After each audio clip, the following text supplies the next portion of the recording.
नमस्कार, मी मेघना एरंडे जोशी आपल्या सगळ्यांचं स्वागत करते आपल्या जिव्हाळ्याच्या कार्यक्रमात स्पर्श वात्सल्याचा. Special partner Jagannath Gangaram Pednekar jewellers.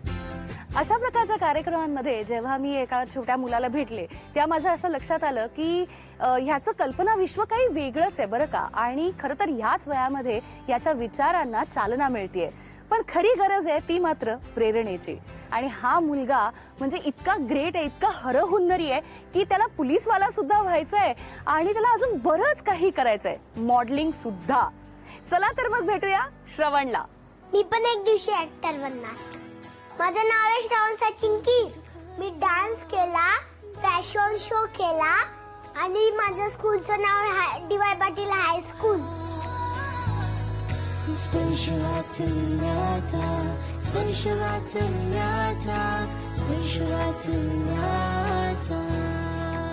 हाय श्रवण.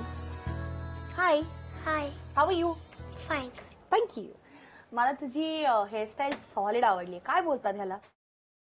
स्पाइक्स? येस. मला सांग श्रवण की तू मोठा झाल्यावर कोण होणार? मी ऍक्टर नाही, पोलीसवाला बनणार. Wow, nice. तुला पोलिसांबद्दल काय आवडतं? काय सांगू? बंदूक. आणि कसं डिस्काउंट कसं करणार दाखव मला. डिस्काउंट. अरे मस्त. मला सांग 15 ऑगस्टला काय असतं? Independence day. येस. काय करतात त्या दिवशी सांग? आता काय उत्तर द्यायचं? झेंडा फडकवतात ना त्या दिवशी. आणि कसं म्हणतात, भारत माता की जय. भारत माता की जय. मी असं ऐकलंय की तू चिल्लर पार्टी मधला एक डायलॉग सॉलिड बोलतोस म्हणून. हो, तू आमच्या कॅमेराला म्हणून दाखवणार? लात खा, लाफा खा, जो खाने खा, पर साइन लेके आ. वाह, गुड जॉब. आणि मला सांग, आई ओरडते का बाबा ओरडतात? मम्मी. मम्मी ओरडते. का ओरडते तुला मम्मी? माझा कधी कधी भाऊ ना रागवतो आणि झोपतो, मग मी पण रागवतो आणि झोपतो. मग जेव्हा पप्पा ओरडतात त्या त्यांच्याबरोबर तू फायटिंग करतो? कशी करतो दाखव. अशी. अशी करतो. आणि कोण जिंकतो मग? पप्पा. पप्पा जिंकतात आणि मग तू हारून जातो. आई ग. आपण आता दोघं मिळून त्यांच्याबरोबर फाईट करूया, चालेल? येस.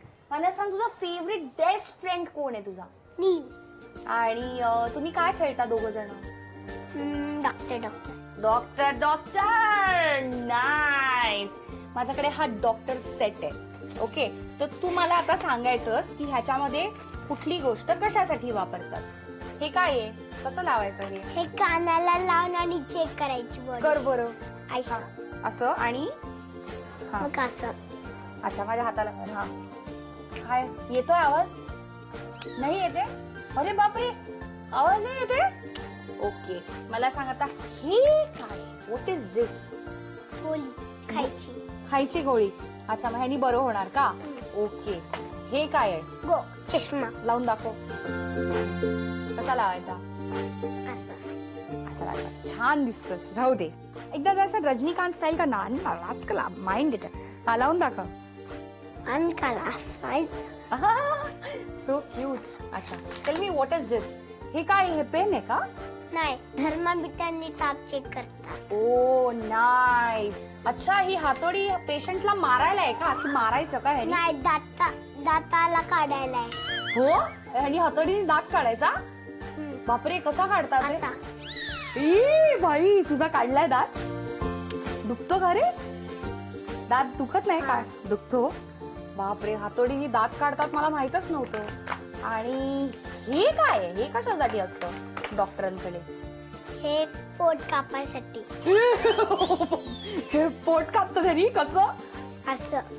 बापरे. अच्छा, हे पोट कापायचं नवीन यंत्र आहे हे मला आत्ताच कळलं. सुपर. काय इन्फॉर्मेशन आहे तुझ्याकडे.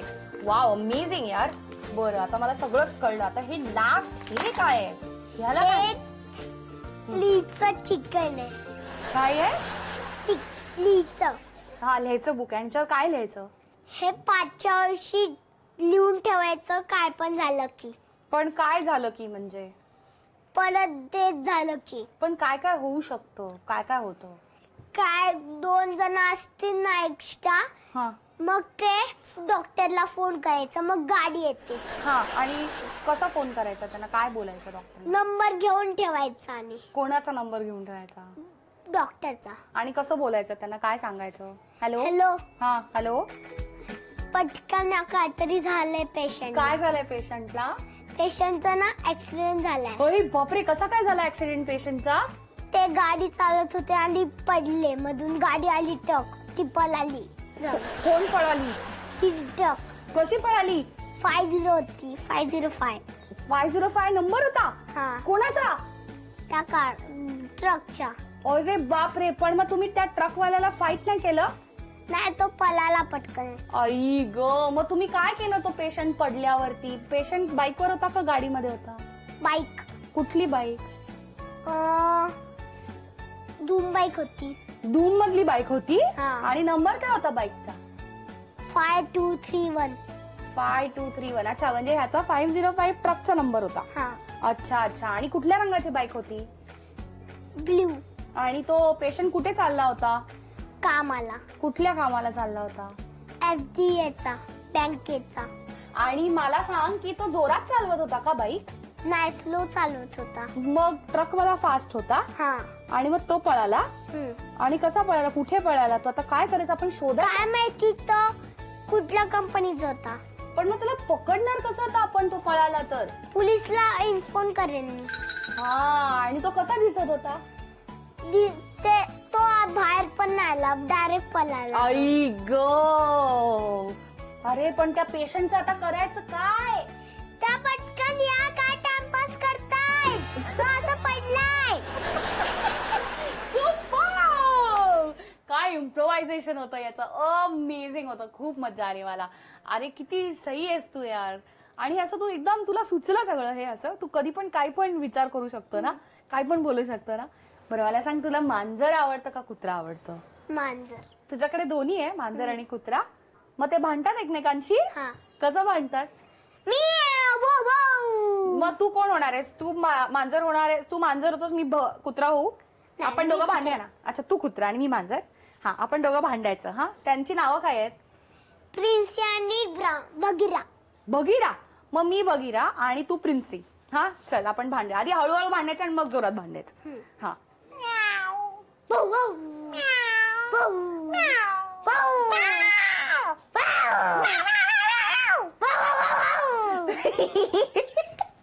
सही. मस्त रे. मला प्रिन्सी आणि बगीरामध्ये खूप मजा आली. तुला आली? हा. येस. तर आपण श्रवणशी खूप गप्पा मारल्यात. आता त्याचे आई बाबा काय सांगतायत ते बघूया. नमस्कार. नमस्कार. कसला गोड आहे हा, आणि किती मस्त आहे. आणि काय काय गमती जमती सांगितल्या, मला सिक्रेट पण सांगितलं. तर मला सांगा, जास्त लाडोबा कोणाचा आहे? पप्पांचा. ऍक्च्युली माझं थोडं इमोशनल अटॅचमेंट आहे त्याच्याबरोबर, म्हणून. म्हणजे काय? त्याच्या जन्मापासूनचं. बिकॉज मी सुपरस्टिशन्सवरती बिलीव्ह नाही करायचो पहिले तर. बट आफ्टर हिज बर्थ म्हणजे मला असं बिलीव्ह करायला लागलं. बिकॉज असं काही घडून गेलं माझ्या आयुष्यात की मी हे सगळं बिलीव्ह करायला लागलो. बिकॉज ही जी प्रेग्नन्सी आम्हाला नाही म्हणून सांगितलेली डॉक्टरनी, 99% चान्सेस नाही आहेत. आणि माझी मॉम नेहमी बोलायची की मी मरून हिच्याच पोटी येईन, कारण की हिने जास्त सेवा केलेली माझी. आई ग. तिने खूप सॅक्रिफायसेस केले. म्हणजे तिने आपलं कबड्डीचं करिअर पण सोडलं माझ्या आईसाठी. आई आजारी होती म्हणून ती घरीच थांबलेली. तर त्याच्यानंतर आई नेहमी हिला बोलायची. आणि माझी आईची जेव्हा डेथ झाली, म्हणजे आज रात्री डेथ झाली, आणि दुसऱ्याच दिवशी हिला सकाळी वॉमिटिंग सुरू झालं. आणि तेव्हा पण मला सगळे बोलले घरातले की तुझी आईच आहे. श्रवण झाला आणि डॉक्टरनी तेव्हा बर्थ मार्क, म्हणजे तोपर्यंत मला काहीच वाटत नव्हतं की असं आईचे सगळे बोलतात. बोलो, म्हाताऱ्या लोकांचे थॉट्स असतात तसे, की मला तेच वाटायचं. आणि जेव्हा डॉक्टरनी मला हातात दिला आणि बर्थ मार्क दाखवलं की त्याच्या पायावरती, राईट पायावरती एक काळा डॉट आहे, ते बघून मग मला आठवलं की माझ्या आईला राईट पायाला त्याच स्पॉटवरती गँग्रीन झालेलं. आई ग. आणि तो स्पॉट होता तिथे, म्हणजे पहिले सुरुवात झालेली, तिथे जखम झालेली, तिथून सुरुवात झालेली.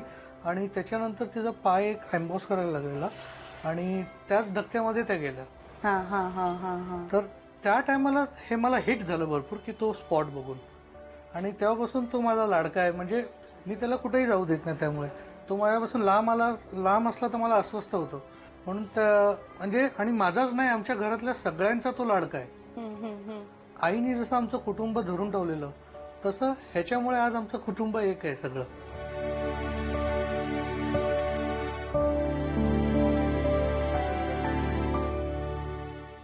ओ गतडी, तुमची खूप अटॅचमेंट होती आई ह्यांच्या. माझ्या आईशी भरपूर अटॅचमेंट होती. म्हणजे लग्नानंतर मला असा सपोर्ट म्हणजे असं कोणाचाच नव्हता आणि माझे आई वडील माझ्याशी बोलत नव्हते. त्याच्यामुळे मला म्हणजे असं कधी वाटलंच नाही की मी सासरी आहे. सो त्याच तुमच्या पोटी आल्या असं म्हणायला हरकत नाही. आणि त्या मला सतत बोलायच्यात की मी मेली ना की मी तुझ्याच पोटून जन्म घेईन, पण मी मुलगी बनून नाही घेणार, माझ्या लेकाकडे राहायला येणार, मुलगा बनून येणार. ताई तुम्ही त्याला अजिबातच एकटं सोडत नाही. इनफॅक्ट त्याच्या सोबत राहावं म्हणून तुम्ही काम सुद्धा घरनच करता. तर का तुम्ही एवढं ओव्हर प्रोटेक्टिव्ह काय? नाही, त्याला म्हणजे मी नाही त्याला एकटं सोडू शकत. म्हणजे एक बोलतात तो एक माझ्या सासूबाईंची ती आठवण आहे माझ्यासाठी आणि मी माझ्या आईंना मी नाही सोडू शकत. पण असं काही झालंय का? उद्योग केलेत का काही? हो, त्याने केलेत. मिस्टर राजकोटला गेले होते आणि तो सोफ्यावरनं पडला आणि त्याला उलटा झाला होता आणि घरी कोणी नव्हतं माझ्या बरोबर. मी मॉम डॅडना फोन केला. मग मी इकडे ठाण्याला घेऊन आले त्याला. नंतर मग मी हॉस्पिटलाइज केलं, सिटी स्कॅन, आणि त्याच्या कानात वगैरे इन्फेक्शन दाखवलं. मग त्याच्यामुळे मी खूप घाबरली होती. मग 2 दिवसांनी दुसऱ्या दिवशी आलेत. मग डॉक्टरांनी बोलले ट्रीटमेंटने 2 दिवसात तो ओके झाला. डे 1 मला काही सांगितलं नाही. डे 1 मला काही सांगितलं नाही कारण की मी हिला ओरडीन. काय ग बापरे. म्हणजे आमचा श्रवण फक्त हुशारच नाहीये तर थोडासा मस्तीखोर सुद्धा आहे, राईट? तुम्ही कॉर्पोरेट फील्ड मध्ये आहात, तुम्ही कबड्डी खेळता, स्पोर्ट्स पर्सन आहात, तर तुमच्या मुलांनी नेमकं काय व्हावं असं तुम्हाला दोघांना वाटतं? मला एअरफोर्स, नेव्ही, अगर असंच गव्हर्नमेंट ऑर्गनायझेशन मध्ये जाऊन देशासाठी काहीतरी करायचं होतं, पण ते माझ्याकडनं नाही झालं. मला असं वाटतं माझ्या मुलांनी करावं ते. किती छान. आणि तुम्ही? मी स्पोर्ट्स गर्ल असल्यामुळे मला असं वाटतं त्याने क्रिकेटमध्ये करिअर करावं. बाबांना वाटतंय की तू देशसेवा करावीस, आईला वाटतंय की तू क्रिकेटर व्हावंस. तुला काय वाटतंय? मला वाटतं की देशाची सेवा करणार. देशसेवा करणार. Very nice, good job. Bharat माता की जय. मग तू क्रिकेटर होणार नाही?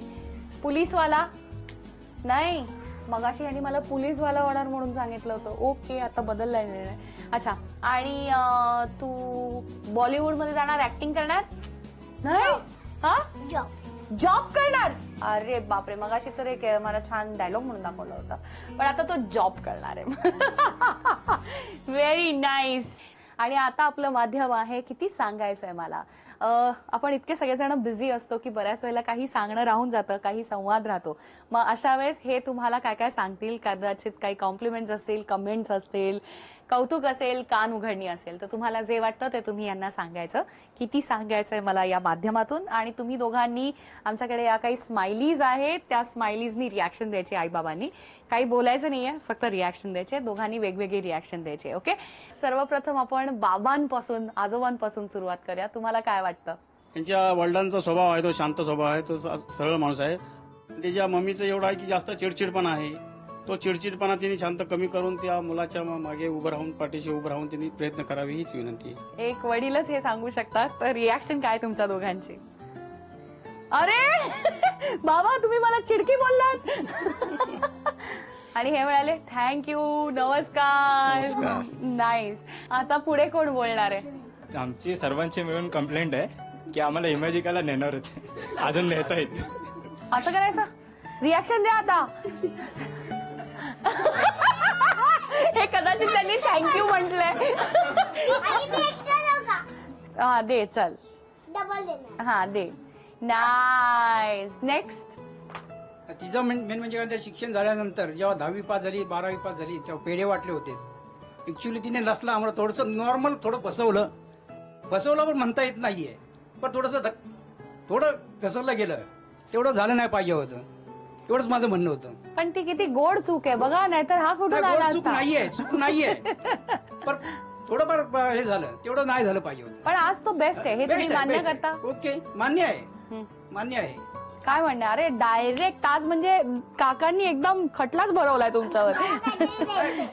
मी तर हेच बोलेल की त्यांना जी चूक वाटत होती त्या टायमिंगला तो ठीक आहे, मी मान्य करते की त्यांना वाटतं की मी चुकली, पण माझ्यासाठी मी एक बरोबर डिसिजन घेतला.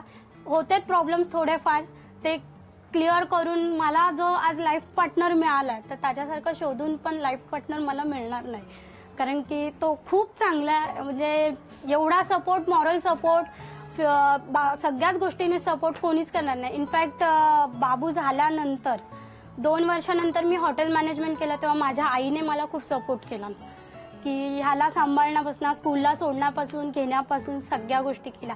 त्याच्यानंतर माझ्या डिलिव्हरीनंतर माझ्या माहेरच्या लोकांनी मला पूर्णपणे ऍक्सेप्ट केलं. हीच मी खूप त्यांना थँक्यू बोलेन मी. एक रिॲक्शन, दॅट्स क्यूट. बाबा सो आम्हाला खूप छान वाटलं की आमच्या या माध्यमातून, आमच्या या कार्यक्रमातून तुम्ही आम्हाला आमचं समजलात. आणि या किती सांगायचं मला, हा जे आपलं माध्यम आहे त्याच्यामधनं खरंच आज एक काकाला जे पुतणीविषयी वाटतंय आणि तिच्या ज्या भावना आहेत त्या आम्हाला इथे कळल्या. त्यामुळे आमचं हे माध्यम मला वाटतं सक्सेसफुल झालंय असं म्हणायला हरकत नाही. आणि इतक्या छान रिॲक्शन नंतर आता जरा दंगा करायला पाहिजे. गेम खेळायचंय?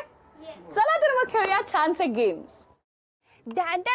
ढिसक्याव ढिसक्याव. तुम्हाला सगळ्यांना माहितीच आहे की ह्याला पोलीस व्हायचंय, त्यामुळे त्याच्यासाठी आम्ही एक खास गेम शोधून काढलाय बरं का.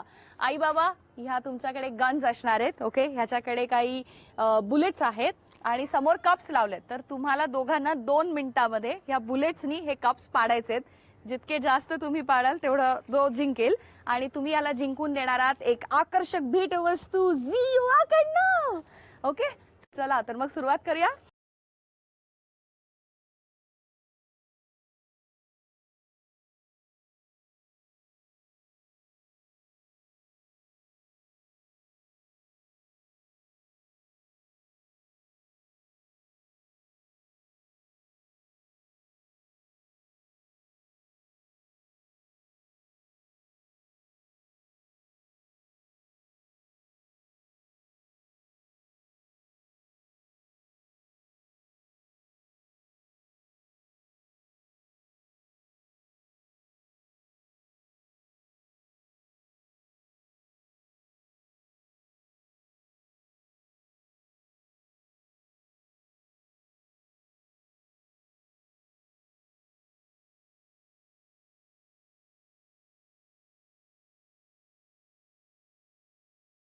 आई बाबांमध्ये टाय झालाय, त्यामुळे आपण अजून 10 सेकंद द्यायची आणि बघूया कोण जिंकतंय. R you ready? हा, तुला काय वाटतं कोण जिंकणार आहे? पप्पा. ओके, सो आता तुम्हाला अजून 10 सेकंद मिळते. आपण सगळ्यांनी काउंटडाऊन सुरू करूया. स्टार्ट. 10, 9, 8, 7, 6, 5, 4, 3, 2, 1. तू बरोबर बोलला होतास, पप्पा जिंकले. सुपर. आणि तुम्ही याच्यासाठी जिंकली आहात झीयुआ तर्फे एक आकर्षक भेटवस्तू. कॉंग्रॅच्युलेशन. Thank you thank you. श्रवण, तू खूप छान गप्पा मारल्यास आणि मस्त बोललास, त्याबद्दल थँक्यू सो मच. तुम्हाला सुद्धा श्रवणचा एपिसोड बघून खरंच खूप मजा आली असेल ना? मला तर खूप मजा आली. तुम्हालाही तुमच्या मुलांना किंवा नातेवाईकांना ह्यामध्ये भाग घ्यावासा वाटत असेल तर आम्हाला नक्की ईमेल करा. आणि हो, तुमच्या लक्षात आहे ना, या कार्यक्रमामध्ये आम्ही लहान मुलांचे काही फनी व्हिडिओज, क्लिपिंग सुद्धा दाखवतो. त्या सुद्धा तुम्ही आम्हाला पाठवू शकता. आमचा ईमेल आयडी आहे sparsh.vatsalyacha@gmail.com. तेव्हा आपण पुन्हा भेटणार आहोत एका वेगळ्या कुटुंबातलं बालपण साजरं करण्यासाठी आपल्या जिव्हाळ्याच्या कार्यक्रमात. स्पर्श वात्सल्याचा special partner Jagannath Gangaram Pednekar jewellers. पुन्हा भेटूया.